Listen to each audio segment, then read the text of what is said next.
Hola, buenas tardes, ¿cómo están? Espero que se encuentren bien. Hoy voy a hablar sobre la unidad 7, que es más allá del principio del placer.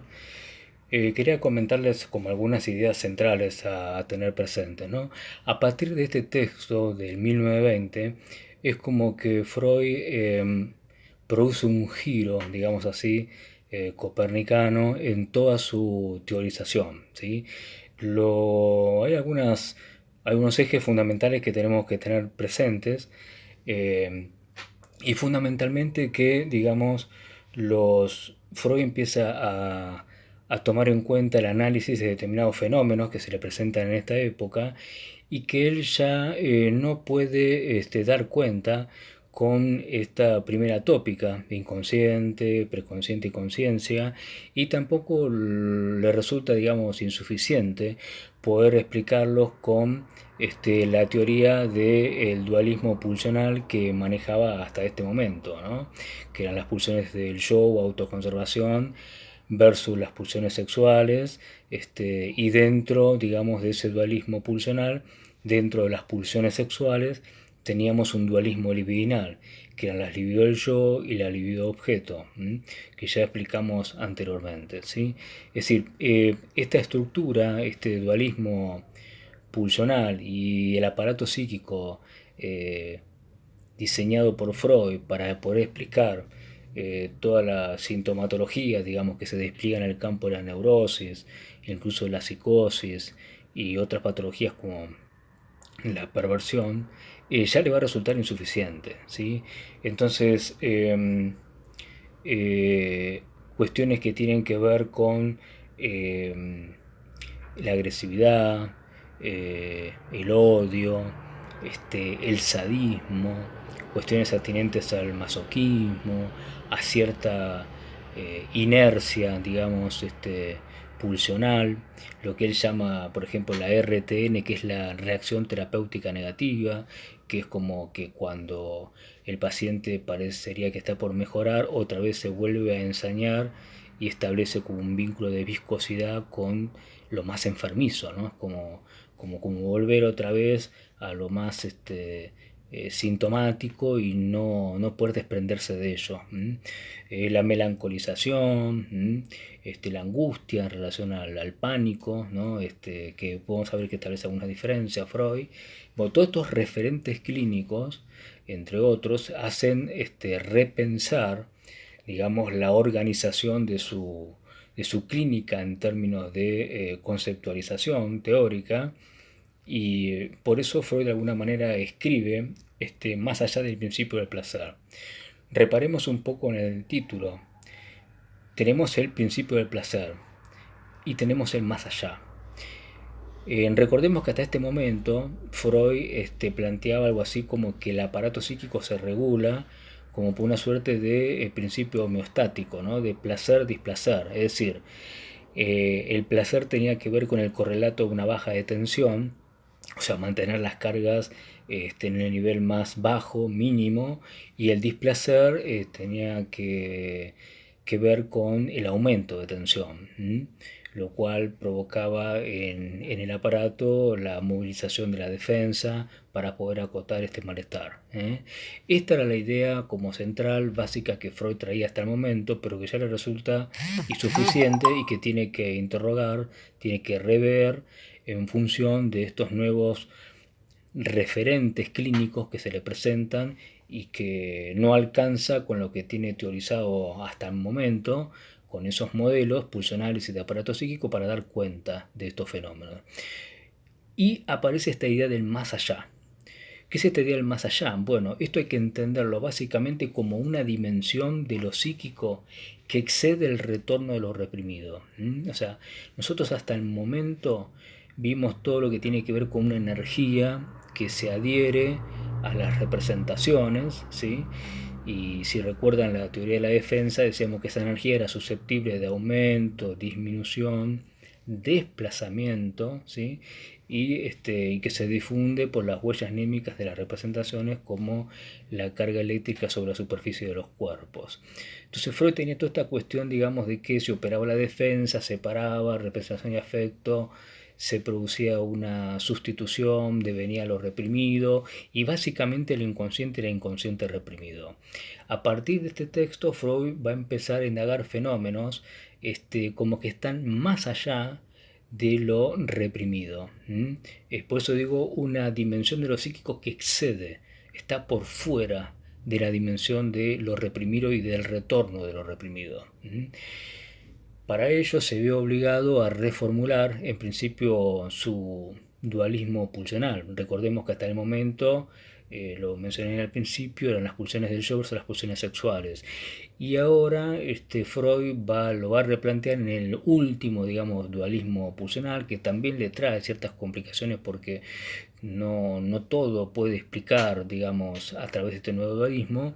Pero bueno, lo cierto es que lo reorganiza en función de este último dualismo pulsional y van a quedar las pulsiones sexuales que antes entraban en conflicto con las pulsiones del yo, pero como a partir del narcisismo el yo también se libidiniza y Freud corría el riesgo de que todo le quede como una especie de monismo pulsional en vez de dualismo, era como la tendencia como se iba a quedar como una especie de monismo, todo iba a ser sexual y Freud siempre necesita oponerlo, diferenciarlo, algo no sexual, para que incluso se pueda preservar el concepto específico de sexualidad. Entonces, con los riesgos de caer en una suerte de monismo libidinal, que todo se le libidinice, se le sexualice, Freud, y para poder explicar estos nuevos fenómenos, arriba tercer modelo pulsional.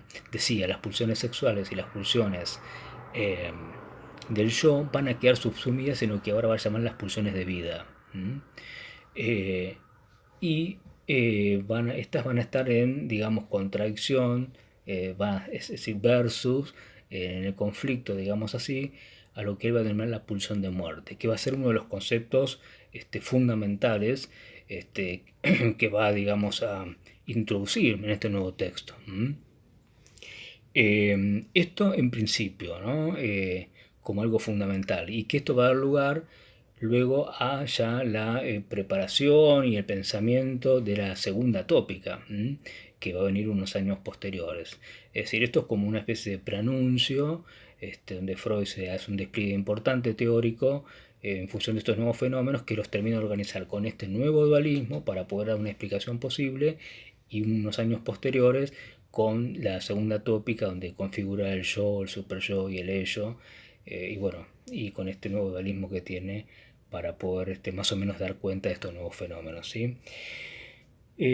Una cuestión importante que tenemos que tener presente es que otro modo de leer estas pulsiones de vida, que incluyen lo sexual y las pulsiones del yo, versus las pulsiones de muerte, es que lo podemos dividir como una suerte de oposición en que en las pulsiones de vida opera lo ligado, donde hay ligadura psíquica. ¿Qué quiere decir esto? Bueno, tiene que ver con lo que vimos todo al comienzo, que la energía se va ligando, adhiriendo a representaciones, ¿sí?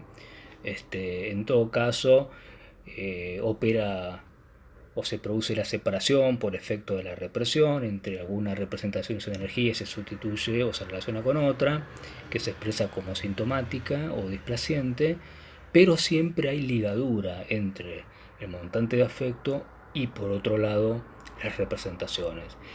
Ahora acá, desde el lado de la pulsión de muerte, lo que Freud va a plantear es lo no ligado, lo que justamente es el montante de energía que no se termina, que no se adhiere a las representaciones y por lo tanto no produce una suerte de tramitación psíquica, y es muy difícil de poder elaborar lo que no tiene tramitación psíquica.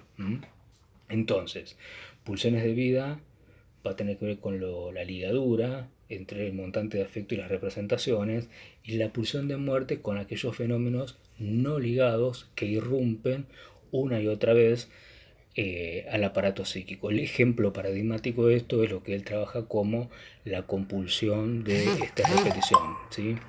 Y toma algunos referentes clínicos, por ejemplo los sueños de las neurosis traumáticas que se repiten una y otra vez y la persona parece como revivir más de una vez un accidente que tuvo, por ejemplo. La compulsión de repetición como fenómeno que se le da en la transferencia analítica con el paciente.